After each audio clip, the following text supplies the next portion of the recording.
बिस्मिल्लाहिर्रहमानिर्रहीम, अस्सलाम वालेकुम। Welcome to a new video. आज अगेन सारा दिन मार्केट रेड लाइन में रही। इंडेक्स की क्लोजिंग हुई 1,11,986। इंडेक्स जो है कंटिन्यूसली डाउनवर्ड ट्रेंड पे है और ऑलमोस्ट 5% का अपने ऑल टाइम हाई से जो 52 वीक्स की रेंज थी 1,18,735 का हाई टच किया था। वहाँ से इंडेक्स कंटिन्यूसली रिवर्स पे है और इस टाइम 1,11,986 जो कि 5% ऑलमोस्ट डाउन साइड है।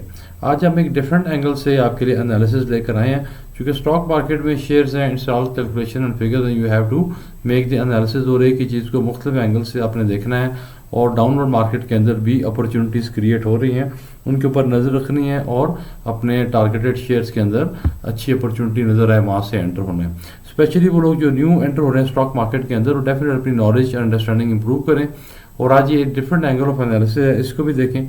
अच्छा, इसमें ये चार्ट आपको सामने एक शीट नज़र आ रही है।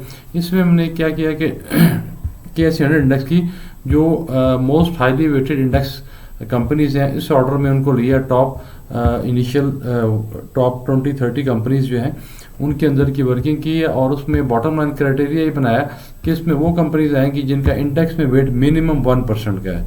यानी हाईएस्ट जिस तरह हमारे पास फौजी फर्टिलाइज़र FFC है, इसका इंडेक्स पे वेट 9.76%।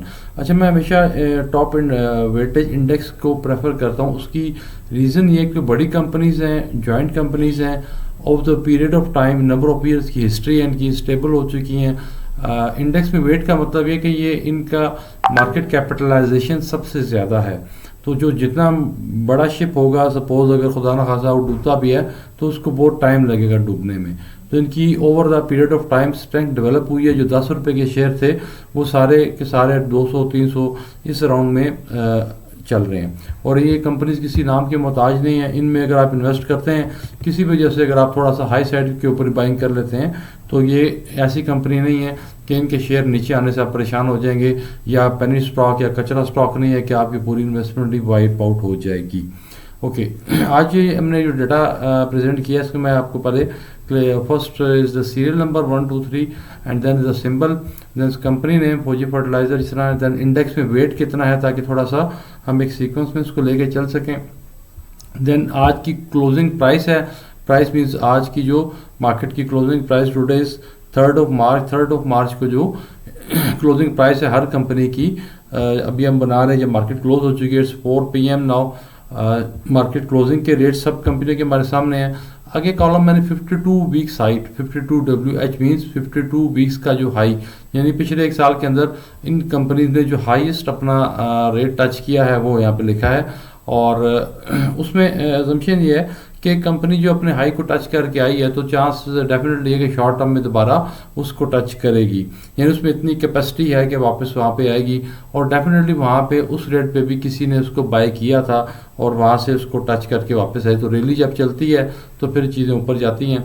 और नेक्स्ट कॉलम जो है उसमें हमने ये जो डाउन लिखा हुआ है और सारा ये रेड में माइनस है, क्योंकि मार्केट सारी माइनस है अक्रॉस द बोर्ड।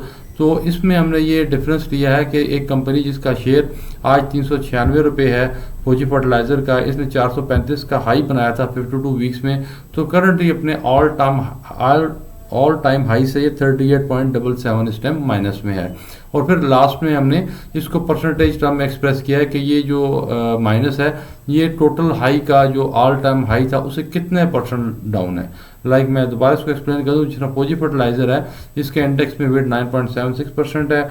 आज की क्लोजिंग प्राइस 396 रही, जो कि 52 वीक्स का हाई 435 बनाया और अकॉर्डिंगली ये 38 रुपीज़ इस टाइम माइनस है अपने ऑल टाइम हाई से। और इसकी जो परसेंटेज में जो डाउन है वो 8.9% बन रही है। अच्छा, इसमें डिफरेंट वे ऑफ इंटरप्रिटेशन है हर एक का। इसमें एक ये भी इंटरप्रिटेशन आप ले सकते हैं कि देखना यह है कि कंपनी जितना अपने 52 वीक्स से नीचे आई है, इट मीन्स कि अभी इसमें इतना पोटेंशियल है कि इसने अपने ऑल टाइम हाई को दोबारा टच करना है और इसमें एक अच्छा सपोर्ट लेवल अब एंटर हो चुका है। इसी तरह अगर एक और चीज़ इंपॉर्टेंट कि इंडेक्स इस टाइम ऑलमोस्ट जो आज की क्लोजिंग है और ऑल टाइम हाई 1,18,000 पे इंडेक्स ने हाई टच किया था, आज 1,11,000 है। तो ऑलमोस्ट इंडेक्स का जो बेंचमार्क है वो 5% लो है। यानी इंडेक्स ने, जिस तरह हम इंडिविजुअल स्क्रिप्ट को देख रहे हैं कि उसमें कितना परसेंट लेस हुआ है। तो कराची स्टॉक एक्सचेंज की SC100 इंडेक्स करंटली आज का जो इंडेक्स का क्लोजिंग है ये अपने ऑल टाइम हाई से 52 वीक्स हाई से 5% ऑन एवरेज बेंचमार्क यानी ये नीचे है। तो ये भी हम देखेंगे कि जो इंडिविजुअल शेयर्स हैं वो बेंचमार्क से कितना उनकी डेविएशन है।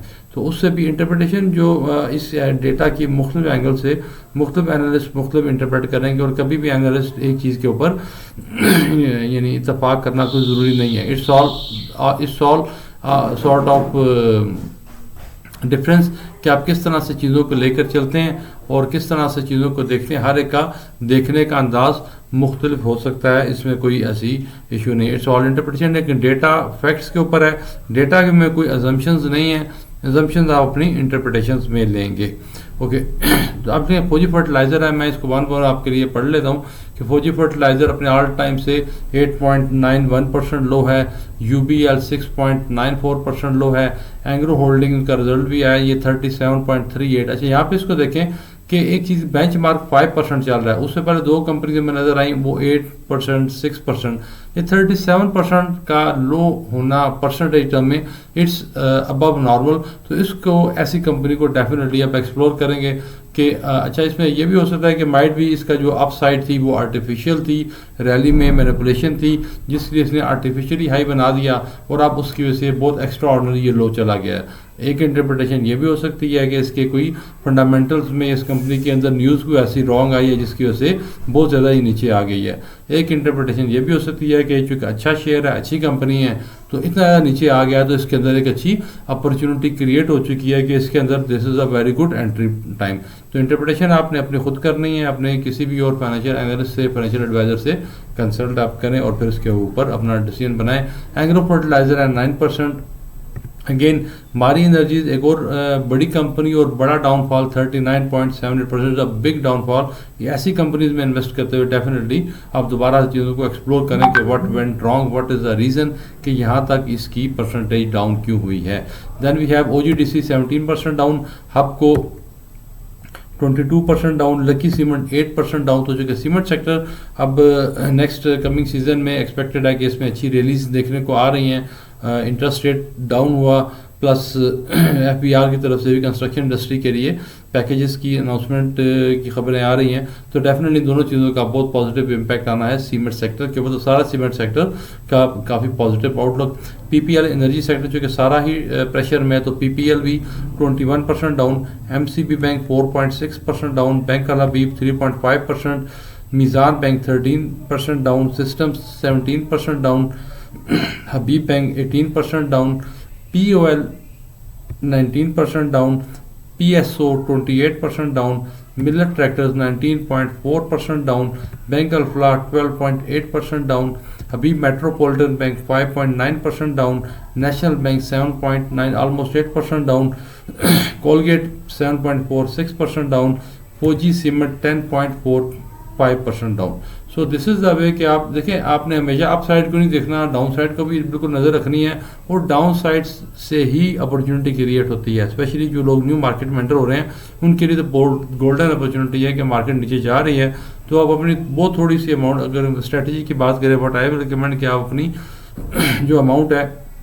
जो भी आप इन्वेस्ट करना चाह रहे हैं उसको 3 मंथ्स होराइजन में डिवाइड करें और वीकली उसमें एक अमाउंट लाइक उसके 10 पार्ट्स बना लें और हर वीक आप 10% की बाइंग करें। जो सिलेक्टेड शेयर्स जिनके बारे में आप इंटरेस्टेड हैं, जिनकी चीज़ें आपको अच्छी लग रही हैं, उनका प्रॉपर थॉरो एनालिसिस करें, टेक्निकल्स भी देखें, फंडामेंटल्स भी देखें, और जो जो आपके वे ऑफ एनालिसिस है उसको करें। अच्छा, एक और इसका इंटरप्रिटेशन के लिए थोड़ा सा मैं ये फ़िल्टर को यहाँ से चेंज करता हूँ और हम इसको स्मॉलेस्ट टू लार्जेस्ट देखते हैं। ये देखते हैं कि वो कंपनीज आप हमारे सामने ऊपर आ गई हैं जिनके ऊपर आपने ख़ास पर नज़र रखनी है कि इनकी परसेंटेज टर्म में जो रिवर्स है वो बहुत ज़्यादा हुआ है। तो क्यों हुआ है इसको आप देखेंगे। इससे पहले मैं डिस्कस किया कि आइदर इनकी हालात ज़्यादा ख़राब हैं या इनमें जो रैली थी वो आर्टिफिशियल थी, या अगर इसमें आप समझें कि ऐसी कोई चीज़ नहीं थी, रैली आर्टिफिशियल भी नहीं थी, हालात भी ठीक हैं, तो फिर इट मीन्स कि इनके अंदर अच्छी बाइंग अपॉर्चुनिटी बनती है, अच्छा सपोर्ट लेवल है। यहाँ से अगर आप एंट्री लेंगे तो शॉर्ट टर्म में, अगर यानी कि अपने 52 वीक्स हाई को ये by the end of the year भी अगर टच करता है तो यू हैव अलमारी में, एग्रो होल्डिंग्स में, पीएसओ में, हबको में आपको 20% से लेके 40% तक का अपसाइड तो आपको सामने नज़र आ रहा है। बट इट ऑल डिपेंड्स कि आप इसको किस तरह से चीज़ों को देखते हैं। तो इसको नीचे जाते हुए देखते हैं। इसी तरह जब हम बॉटम की साइड से आएँ तो लाइक बैंक अल-हबीब ने 3.5% का सिर्फ डाउन साइड है, 4.6%, यूबीएल में 6.94%, लकी सीमेंट में 8%। तो इट मीन्स कि ये कंपनीज हैं, एक और इंटरप्रिटेशन बनती है कि इन्होंने इतनी अच्छी स्ट्रेंथ दिखाई है कि मार्केट जब बास कंपनीज 20%, 25%, 30% भी डाउन हो गई हैं, ये वो कंपनीज हैं जो अपनी स्ट्रेंथ के ऊपर खेल रही हैं, जिनके ऊपर इन्वेस्टर्स को अच्छा कॉन्फिडेंस है और वो उन्होंने अच्छा गेन कर लिया है। लेकिन डेफिनेटली जिसने अच्छा गेन कर लिया है तो उसमें फिर अपसाइड का पोटेंशियल कितना बाकी रह गया है। तो it's all way of interpretation कि एक ही चीज़ है, एक ही गिलास है, इसको कोई कहेगा आधा खाली है, कोई कहेगा आधा भरा हुआ है। It all depends upon your own यानी वे ऑफ थिंकिंग। आपका इन्वेस्टमेंट की स्ट्रेटजी क्या है, आपके रिस्क एपिटाइट क्या है, आप कितना शॉर्ट टर्म या लॉन्ग टर्म में देख रहे हैं, आप डे ट्रेडर हैं या इन्वेस्टर हैं। All these things are very much important. पहले अपने आप से क्वेश्चन करें कि मेरा होराइजन क्या है इन्वेस्टमेंट का। तो आई ऑलवेज रिकमेंड कि स्टॉक मार्केट को एक बिज़नेस की तरह लें और बिज़नेस लॉन्ग टर्म के लिए होते हैं। सट्टा जो है वो डे टू डे के लिए होता है, बिज़नेस लॉन्ग टर्म के लिए। स्टॉक मार्केट एक जेन्युइन बिज़नेस है, चूँकि आपके सामने सारे जेन्युइन बिज़नेस कंपनीज हैं जो पाकिस्तान में ऑपरेट कर रही हैं और इनके हैवी इंडेक्स वेटेज का मतलब है कि बहुत ह्यूज इनकी मार्केट कैपिटलाइजेशन है। तो stay invested in these companies, इनके अंदर से सिलेक्ट करके, और ऑफ कोर्स 20-22 कंपनीज में आप इन्वेस्ट नहीं करेंगे। आप अपना एक पोर्टफोलियो बना के 5 बेस्ट कंपनी सेलेक्ट करें। इसके ऊपर मेरी वीडियोस मौजूद हैं कि बेस्ट कंपनीज कौन सी हो सकती हैं।